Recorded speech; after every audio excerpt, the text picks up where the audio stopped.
welcome guys. So this video is something a bit different. I'm here in London, working from home. We're in our, just come to the end of the second week of lockdown due to the coronavirus pandemic.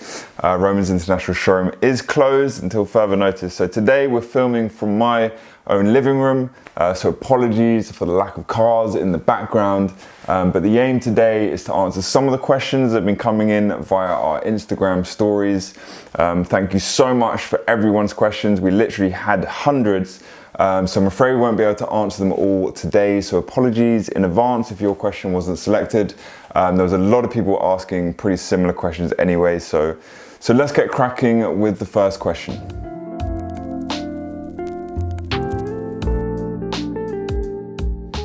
Okay, so this is one a lot of people were asking, understandably, and we may as well start on the hot topic, which is coronavirus, COVID-19, whatever you want to call it. So how is it affecting the supercar market? So firstly, and obviously, there's very little in the way of people buying or people selling supercars. You know, all showrooms are closed, or at least they should be. I think all factories are closed. So the industry is basically in a sort of shutdown. But believe it or not, there's actually a lot of inquiries happening. You know, we're actually finding there's a lot of interest in cars. I think mainly because people have got a lot more time on their hands. They're researching what car they want next. So what it's doing is it's creating a lot of sort of pent up demand. So I believe when the lockdown is lifted, I think there's going to be a huge surge of activity. You know, not just from people who want to buy, but obviously there's been a lot of businesses suffering during this time. There's people losing their jobs. There'll be dealers out there struggling. So there will be some distressed selling going on. There might be some good deals out there. One of the other things that's happened is the pound has become very weak. So people in Europe are currently seeing cars in the UK as very cheap, or at least a lot cheaper than they were a month or so ago. So left-hand drive cars in particular are looking very attractive to overseas buyers. Obviously delivering cars into Europe is going to be a bit difficult at the moment, but I do know there's quite a few big deals being done.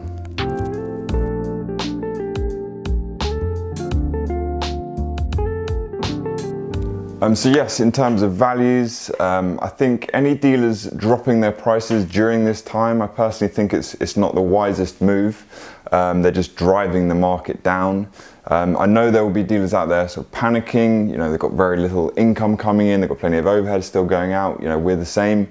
But dropping prices whilst there isn't really many people buying, you're sort of shooting yourselves in the foot, hoping you might get a lucky deal.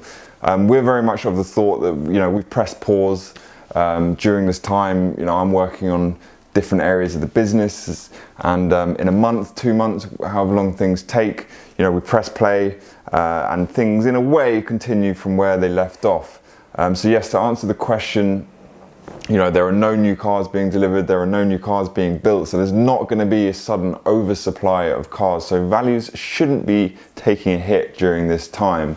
But I am a realist. You know, we're seemingly heading into a recession. It will be a difficult period for a lot of people.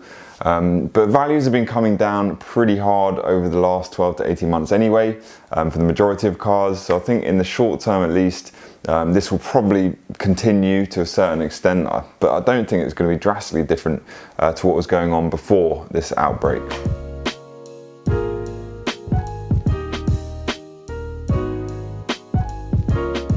So this is something we've been getting a lot of calls about. You know, understandably, people are finding themselves in some sort of financial difficulty with no income coming in. So yes, I know that some finance companies are taking a very cautious approach, understandably, and aren't lending people money. But the government are trying to sort of lean on finance companies, are trying to encourage the banks to help out as much as possible. So I do know payment holidays are possible for car finance. But I believe it very much depends on people's sort of personal circumstances. But to be honest, this is a real specialist area, and you're better off speaking to some experts. We actually have a sister company called EleV8 Finance, and we'll put their contact details in the description below. Give them a call. They can give you options. They can give you some impartial advice about equity release, payment holidays, refinancing, all that jazz. I mean, those guys are brilliant.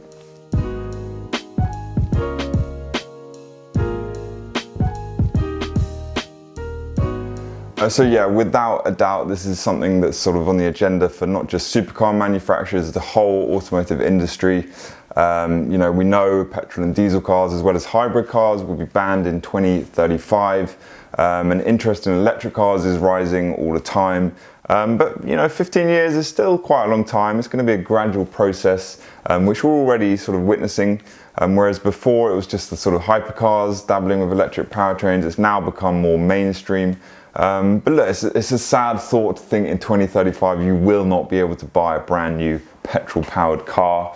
But what it will do is it'll create a more cult status for the sort of current generation of supercars and the previous generations.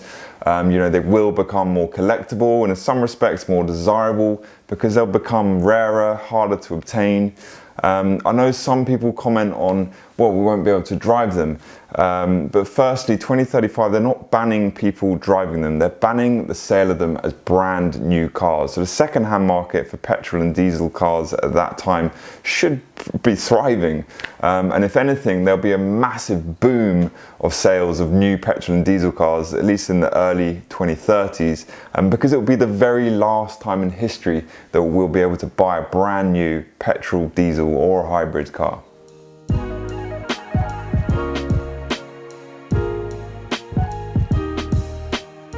So look, we work in a supply and demand business. You know, we're essentially traders. We buy and sell cars which we think and know customers want and offer them a service. And Romans is about high performance, it's about luxury, you know, rare and collectible cars. And they often have big, powerful engines. And even though a lot of these cars don't even get used that much, you know, buying these cars, it's a bit of an indulgence. You know, there's a massive feel-good factor. You know, like going to a 5-star hotel. You know, it's people rewarding themselves. You know, they've earned that privilege to go and buy themselves, you know, the latest Lamborghini. So who are we to tell them, you know, don't go and buy that V12 naturally aspirated masterpiece. You know, go and buy that electric-powered, battery-powered motor. You know, we're dealing with proper car enthusiasts, you know, petrol heads who want the best driving experience. You know, there's a lot of passion involved. So being eco-friendly is rarely people's first thought. So as much as we would love to sell more eco-friendly cars, you know, we wouldn't be able to survive as a business because I don't believe the demand is there yet. But that is changing. You know, we tend to specialize in the latest cars, you know, the latest technology. So naturally over time we'll start to sell more hybrids and more electric cars as the market moves that way. So no, we don't feel an obligation. We will move with the times as the times moves with us.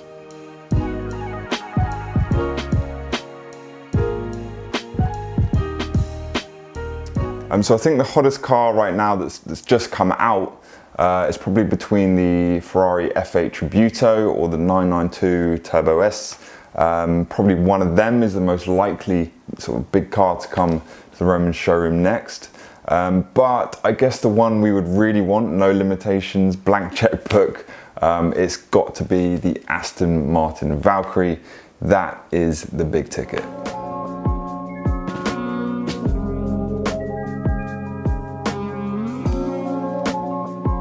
So this is where experience definitely helps, and having your ear to the ground. You know, there's quite a few of us at Romans and we're always talking, you know, talking between ourselves, talking to customers, talking to other traders. You know, we're always building our knowledge of the marketplace. But ultimately talk is talk. You know, when you've got to put your money where your mouth is, it's a different story. You know, anyone can speculate, but you know, we end up writing the checks that are, you know, $1 million, $2 million, $3 million. And that's where you need to have, you know, some pretty large cojones. You know, very often we get offered the very first car that comes to market. So we end up having to take some risks, but they are calculated risks. You know, you use your gut feel and you also use a bit of science. So, you know, you look at the model, you look at what it costs new, you look at the spec of that car you're being offered. You just determine how desirable is that model in today's market. Then you look at, you know, how easy it is to order one, how many are they building, what else can you buy for similar money, have there been any that have been sold already and for how much? You know, and that's the science, and I'm constantly sort of tracking the market to to keep in tune with it. But very often there isn't any on the market. You know, in some cases there might be one on the market, but it could be a complete chancer who's in cloud nine, so you can't pay any attention to them. So you have to go with your gut feel, and if you know everyone at Rome is sort of falling in love with that car, the chances are someone else will fall in love with it too. So you're not going to get every single one right, but if you get a large proportion of them right, you're going to be doing pretty well.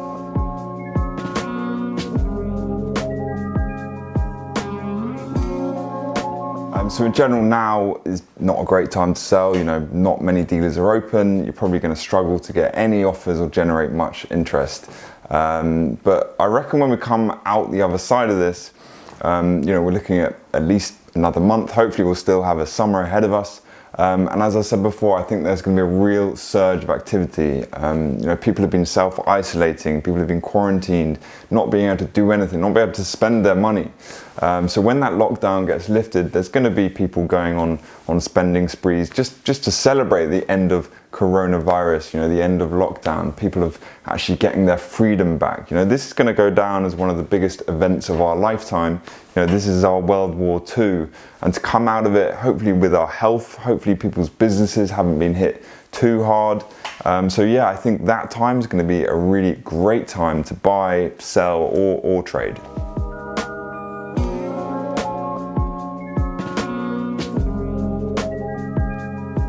That SF90, it looks incredible. Personally, I think it's one of the best looking cars I've ever seen.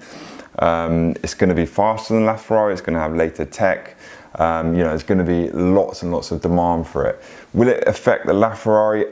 I don't think so. You know, the LaFerrari's already moved on from being, you know, the latest thing into something, you know, more substantial, more important. You know, the LaFerrari is part of the halo Ferraris. You know, the SF90 is not. You know, LaFerrari is a limited edition, the SF90 is not. And the LaFerrari is part of the Holy Trinity. So the heritage and the history of the LaFerrari shouldn't be underestimated.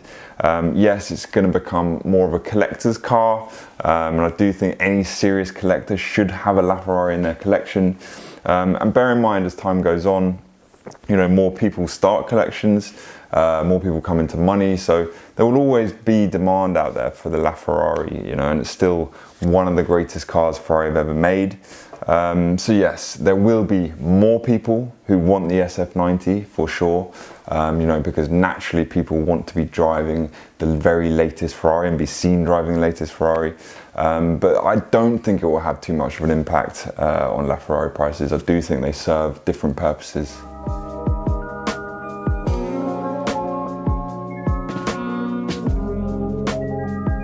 So in a nutshell, no, we don't. Unless we can convince them they're for personal use, such as my dad ordering his 812 Superfast, which was a car he wanted to keep for himself. But unfortunately, we're very well known to the main dealers as resellers, so we can't just order all the latest limited edition cars and stick them straight up on our website. So if we do find those cars, it's always mainly through private clients. Although of course, if we wanted to buy a brand new McLaren 600 LT Spider for list price, I'm sure the McLaren dealers will be bending over backwards for us.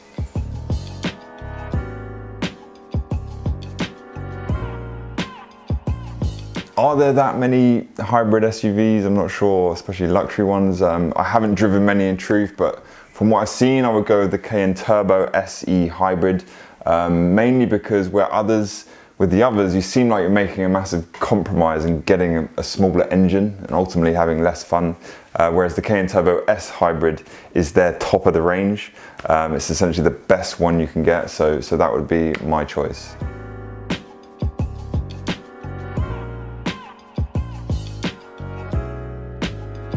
Yes, good question. So Porsche, I should probably say the 918 Spider or maybe the 997 GT3 RS 4 litre, but I've got a massive soft spot for the 991 GT2 RS. It does things to me when I look at it. McLaren, I would go with 675 LT. Lamborghini, I would go with the Performante. I think Lambo nailed it with that car.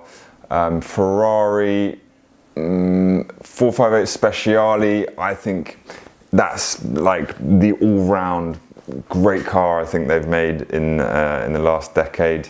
Who else is there? Aston Martin. My personal favourite, and I think it is their best car, is the V12 Vantage S manual. That car is so good.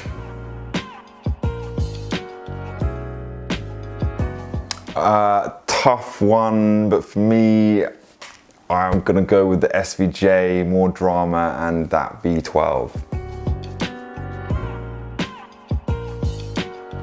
It's got to be the Roadster. It's rarer for one, and I think there's something about driving a convertible SV is just takes it to another level.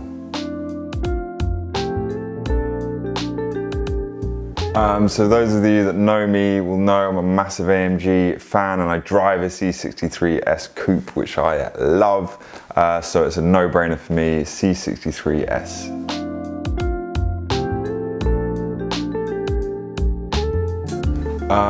That is a good question, because I think the P1 is actually underestimated sometimes as a future investment.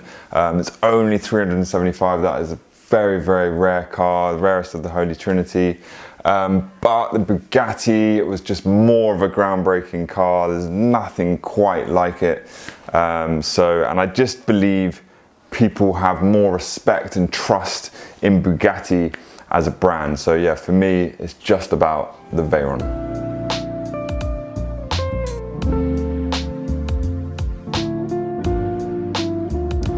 So my dog Truman has decided to join us for this one. So the car that shouldn't depreciate most in 12 months, I would say something like our Veyron Vitesse. I mean, that is such a special car.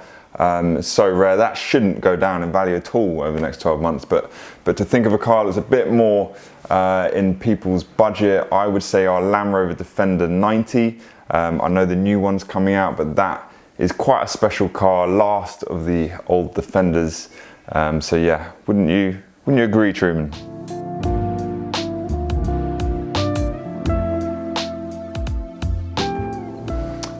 Favorite hot hatch for me, I mean, from when I was 17 up until I joined Romans, I always had a Mini. I had a Mini Cooper, and then I had a Mini John Cooper Works, which I absolutely loved. So yeah, past and present, for me it's the Mini John Cooper Works.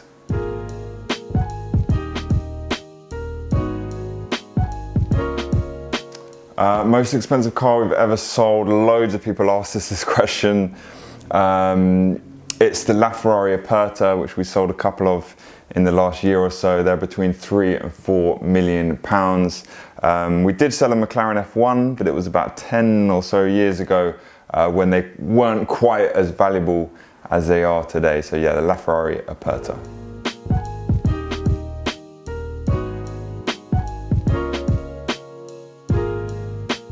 So we've been in some ways sort of trained not to get emotionally attached to cars. You know, we aren't collectors, we're traders.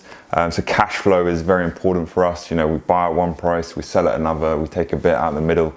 You know, we know what we are, so we don't get hung up on, you know, how much cars go up in value after we sell them, or down in value for that matter. You know, we deal in the market on the day, and I think that's the best way for us.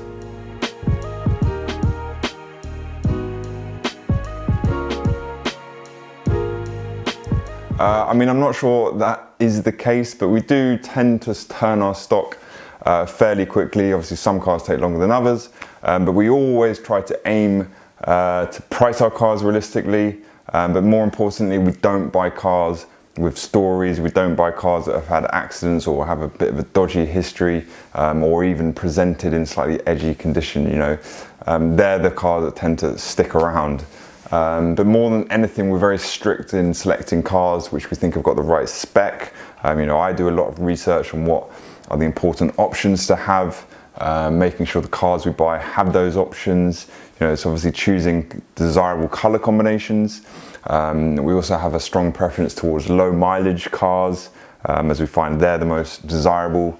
You know, and we're not under pressure to sort of fill our showroom with, you know, any car that might make a profit. You know, we really fine tune what we buy. You know, each car needs to be special in its own right. We want people to think, you know, when they're buying a car from Romans, they're buying something that's a bit special. You know, we're not going to put a 50,000 mile Bentley up for sale because we took it in part exchange and there's a good profit in it. We'd rather just trade the car, keep our brand sort of protected.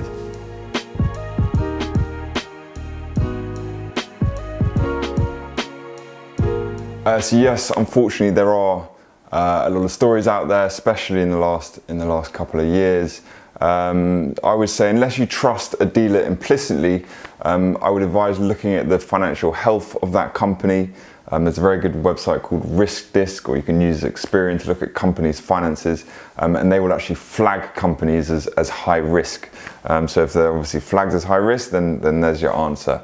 There are a number of dealers that have gone under in recent years and in recent months, and there are numerous stories, some which I know are true, others you can find on internet forums where people's cars have literally disappeared overnight, that have been left on SOR, never to be seen again. The dealerships have gone bust, and because there's actually a technicality in the law, which if you've given the dealer your car and the keys, it actually becomes a civil case instead of a criminal case, so you will not get proper compensation. So I would definitely be very careful who you give your car to on sale or return. Some dealers are desperate for stock, so will work for a very low fee, but are they going to give you the best chance of selling your car? Probably not.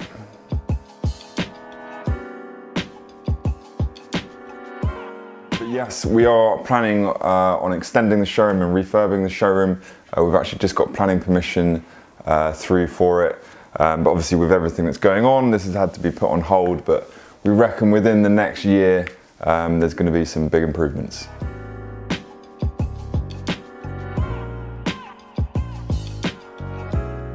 Would absolutely love to. We've got loads of customers up in Scotland, and we actually spend a fortune delivering and collecting cars from up there. But unfortunately, it's very unlikely. We've always wanted to operate from one location.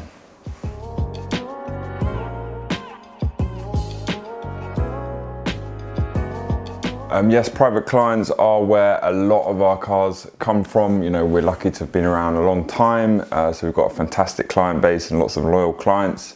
But we also buy a lot from other dealers who might get offered a car or take a car in part exchange that they don't want to stock or don't have the funds to stock, and they're happy just to flip it for a small profit to us. So yeah, we buy quite a few cars like that in the trade too.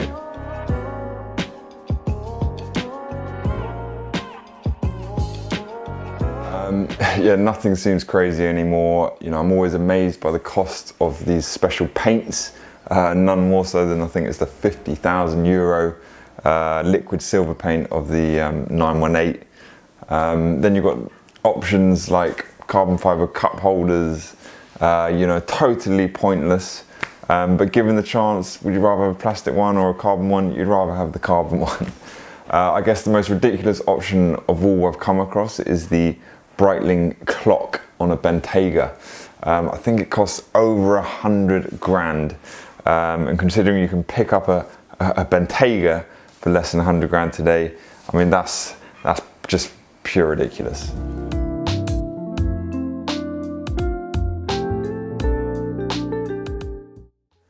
I'd love to say Mercedes because they've got such a huge range of models, but we are Romans. It kind of has to be Ferrari. It's still the ultimate brand. The product is incredible. The cars have become more reliable. The passion's still there. And I imagine it's still the brand we do the most business in.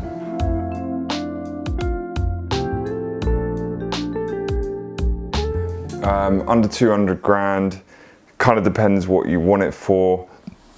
For a track car, I think it's got to be the GT3 RS, the second generation of the 991. SUV, I would say the Urus is the best car under 200 grand, the Lamborghini. But if you want an all-rounder, I reckon the best car for under 200 grand is the GTC4 Lusso, the four-wheel drive Ferrari.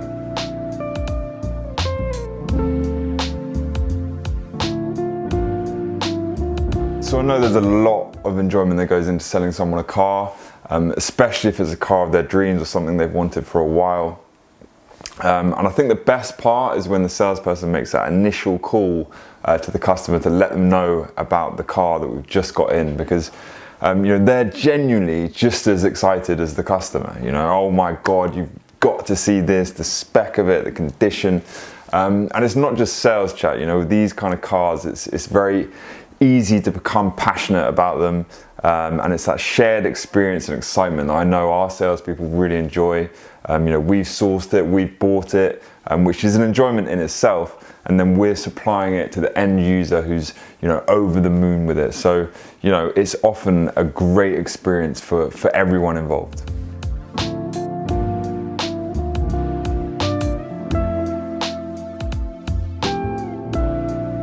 So me personally, I'm at still a fairly young age in terms of business years. Hello Truman, you joining us, okay.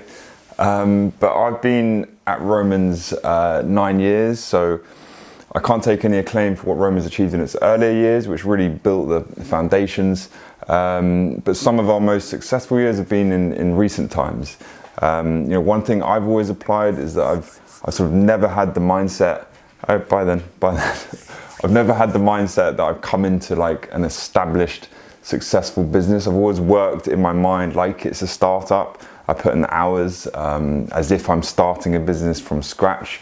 And everything I do for the business is always, I'm thinking long term. I've never tried something new or work on a project without thinking, so what are the long term benefits here for the company? I want this company to last way past my lifetime.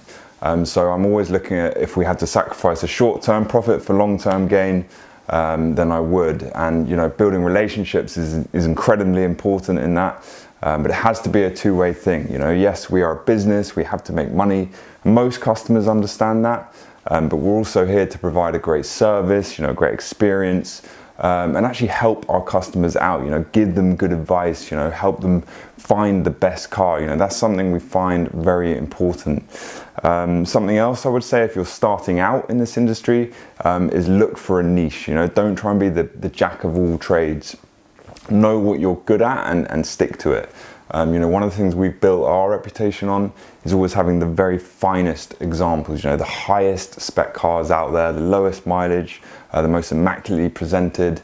A lot of other dealers sort of claim to have that, but you'll still see them stocking, average cars, high mileage, edgy condition. So it sends out mixed messages. I'm always amazed by the amount of cars we refuse to buy because of condition, and then 2 days later we see it's just on a competitor's website.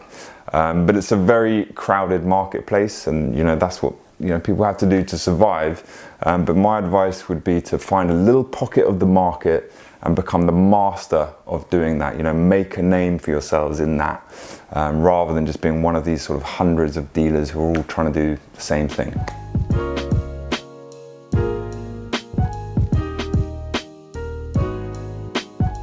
So I think there are 19 people, maybe 18 that work at Romans. We have 4 sales staff, a sales manager, a couple of buyers, a couple of people in marketing, a couple of girls in admin.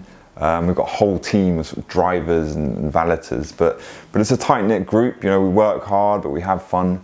But there's a reason why barely anyone ever leaves Romans. Most people have been there a very long time.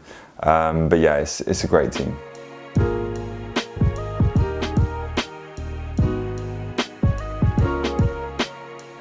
So no, Romans International has always operated at the high end of the market. Basically, my dad set it up 25 years ago when he was the manager of a Fiat dealership, and he set Romans up on the side to specialize in high-end cars. And in the beginning, he actually specialized in imports, and he helped create the whole notion of beating the waiting list and overlist cars. So when a special car was unavailable in the UK, he would source it from overseas and then sell them in the UK. That's pretty much how Romans started. We don't really need to do that anymore, such has been the growth of the market in this country. But it's a great story how my dad started in the industry now, 50 years ago. There is a page on our website called The History of Romans, which is worth having a quick read.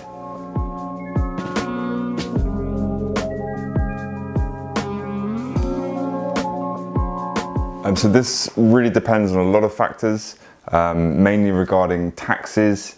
Is it a taxes paid car? Is it from inside the EU?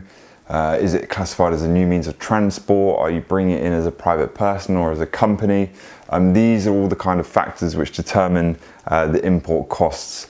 And then of course, you've got to look into how you're going to get the car over there. Are you going to have shipping, which is normally the cheapest option?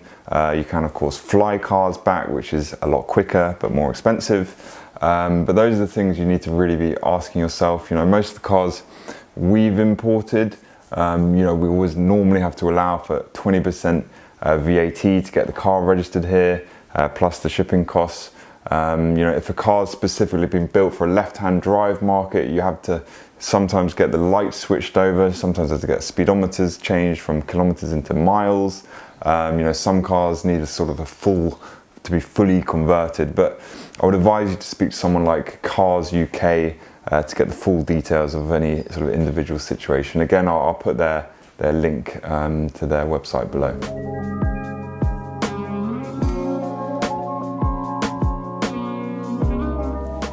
I would say you're pretty crazy, but who knows? You know, you might have the last laugh. You know, in 20 years' time, you'll be the only person allowed to drive an F40 through the streets of London. Although something tells me F40s aren't at their best for city driving.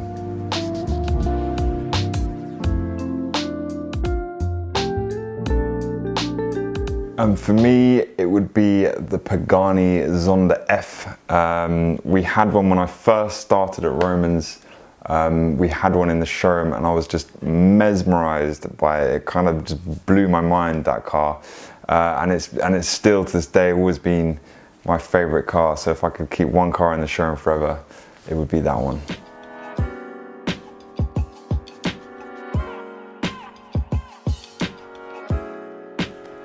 Great question. I think it would have to be Enzo Ferrari, because I would love the opportunity to try and sell him a LaFerrari. Imagine Enzo sitting there eating his panna cotta. So Enzo, there is a Ferrari. It's called LaFerrari, the Ferrari, and it has an electric motor. I think I'd end up with panna cotta on my face. But when he saw it and when he drove it, I'm pretty sure he would buy it. So that's all I've got time for today, guys. But thanks for watching.